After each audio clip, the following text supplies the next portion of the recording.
Assalamualaikum warahmatullahi wabarakatuh. Apa kabar anak-anak? Semoga selalu sehat ya. Salam hijau, salam peduli lingkungan. Kali ini eh, kita akan belajar PLH tentang perkembangbiakan. Seperti kalian ketahui, perkembangbiakan pada tumbuhan bisa melalui dua cara. Perkembangbiakan vegetatif dan perkembangbiakan generatif. Nah, kali ini materinya adalah perkembangbiakan generatif. Salah satu ciri perkembangbiakan generatif adalah dia melalui proses penyerbukan atau jatuhnya serbuk sari pada kepala putik di suatu tanaman. Nama lain dari penyerbukan adalah bertemunya sel telur dan sel kelamin jantan. Pada tumbuhan, sel kelamin jantan dilambangkan dengan serbuk sari dan sel kelamin betina dilambangkan dengan putik. Nah, kemudian hasil dari penyerbukan itu adalah cirinya terjadilah biji. Jadi dapat dipastikan bahwa tanaman yang berkembang biak melalui secara generatif maka dia pasti memiliki biji. Kemudian ciri yang ketiga, perkembangbiakan generatif ini mendapatkan bantuan makhluk lain seperti misalnya hewan pemakan biji, serangga, bantuan dengan angin dan air.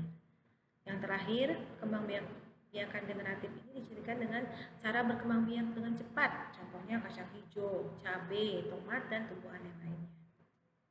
Nah, kalian lihat di sini contoh-contoh tanaman yang berkembang biak dengan biji atau generatif. Mungkin kalian sering lihat ya, atau bahkan mungkin pernah menanamnya. Misalnya tomat, cabai, kemuning, nangka, dan pohon mangga. Nah, ini semua biasanya ada di halaman SD Purianta. Apa sih kelebihan tanaman yang berkembang biak dengan biji atau generatif? Yang pertama, tanaman ini kita peroleh dengan mudah dan cepat. Kemudian umur tanaman lebih lama. Nah, ini adalah contoh tumbuhan yang umurnya ratusan tahun. Diameter batangnya sampai lebih dari pelukan beberapa orang dewasa. Ini perbandingannya, ada orang di sini di diameter batang pohonnya. Kemudian dia memiliki perakaran yang kuat karena dia memiliki akar tunggal. Yang keempat, karena melalui penyerbukan maka bisa memunculkan varietas baru. Seperti kalian lihat ini jagung berwarna ungu adalah salah contoh varietas baru. Kemudian kelebihan yang lain adalah tanaman yang berkembang biak dengan biji atau generatif ini merupakan sumber pangan dunia.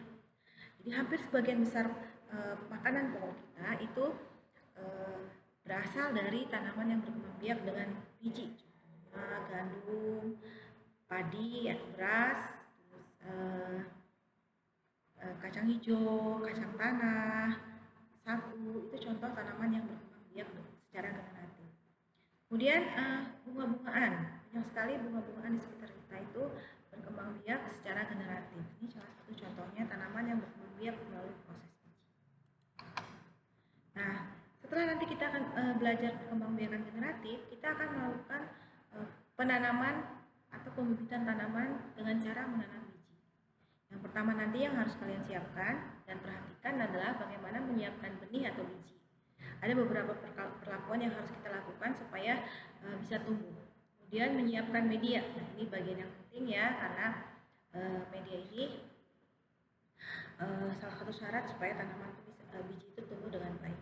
Kemudian menyiapkan tempat atau wadah tanaman. Nah, ini harus tidak harus baru, tapi kalian bisa menggunakan wadah plastik bekas. Nah, contoh bekas minuman, bekas makanan itu bisa digunakan. Yang terakhir adalah yang meliputi perawatan. Apa saja perawatan itu? Ini meliputi penyiraman, pemupukan, perlindungan dari penyakit hama dan serangga. Nah, ini nanti di materi sendiri ya, kita akan langsung praktek. Itu saja dari buku penjelasan singkat mengenai perkembangbiakan generatif. Ibu harap kalian bisa mengerti, dan jika ingin mengetahui lebih lanjut materi tentang perkembangbiakan generatif, kalian bisa lihat di link atau di blog Bu Guru. Nanti Bu Guru kasih linknya. Terima kasih, cukup sekian hari ini. Salam sehat, salam hijau, salam peduli lingkungan. Assalamualaikum.